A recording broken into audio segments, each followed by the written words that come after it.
Get breaking news alerts and special reports. The news and stories that matter, delivered weekday mornings. March 13, 2019, 4:12 p.m. GMT, updated March 13, 2019, 8:10 p.m. GMT. Boeing stock ended the day higher on Wednesday, after a tumultuous 3 days that saw the Dow Jones Industrial Average Heavyweight fall almost 3.5% after President Donald Trump ordered the grounding of all 737 MAX planes, reversing a previous decision by the Federal Aviation Administration that said the Boeing MAX 8 model involved in the deadly Ethiopian Airlines crash was safe to fly. Boeing shares was down as much as 11% in the 2 days after a Boeing 737 MAX 8 passenger jet crashed en route from Addis Ababa to Nairobi, killing all 157 people on board. On Wednesday, Canada announced it had grounded the MAX 8 plane and barred it from the country's airspace, citing new data and a possible similarity to the fatal Lion Air crash in Jakarta 5 months ago that killed 189 people.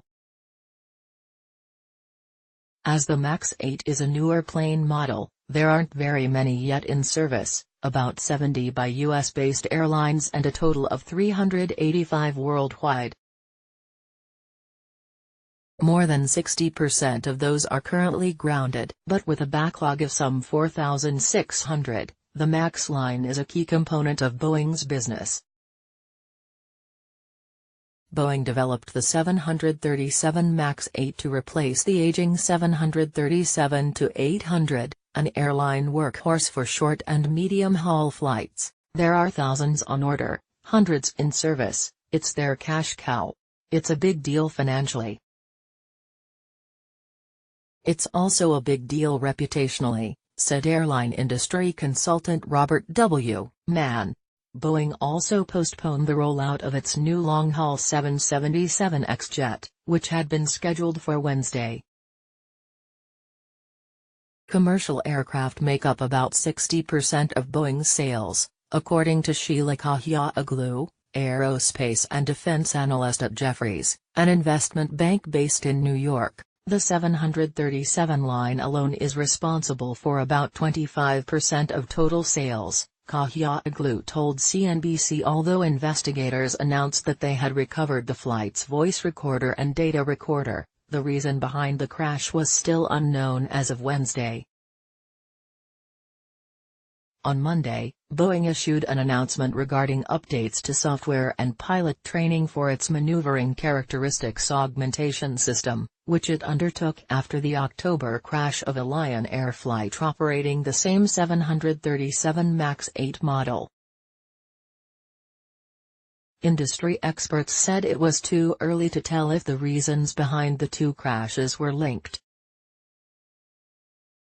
It's going to come down to what the data recorder and cockpit recorder readout tell us, but presumably there are things you could do if you thought that MAX was a factor in this as well, Mann said. The FAA has already asked for certain changes they hope to see accelerated. Boeing would have to see how to make that happen expeditiously, Mann said. If there's a similar mode of failure, there would be added impetus to do that on Boeing's part, he said. Although he emphasized that, as of yet, there was no indication that the MAX had contributed to the crash. While implementing these fixes, and compensating airlines for the costs incurred with grounding the MAX until that occurred, would be expensive, and detrimental to its stock in the short term, Boeing's sheer size would help it recover. You're talking about conceivably in the hundreds of millions of dollars, said Richard Abulafia, vice president of analysis at Teal Group. That would be enough to cripple many companies, but Boeing's $212 billion market cap means it will eventually bounce back. It would sting, but it's hardly what you'd call a threat to the company's well-being, he said. Barclays said that the cost to Boeing could be as high as $1 billion under a worst-case scenario. This assumes a stop of deliveries, including progress payments on deliveries due in next year, as well as financial penalties likely due to the airlines that currently operate MAX associated with a loss of capacity, analysts said. But although worried flyers flooded the social media pages of American and Southwest, the two domestic airlines currently flying the MAX 8, calling for them to ground the planes or let them change flights, carriers are unlikely to cancel their orders for the aircraft. The only comparable plane is the Airbus 320A, and there is a backlog of orders for it, as well. There are only 2 single-aisle jets out there you can order, Abulafia said. Martha C. White is an NBC News contributor who writes about business, finance, and the economy.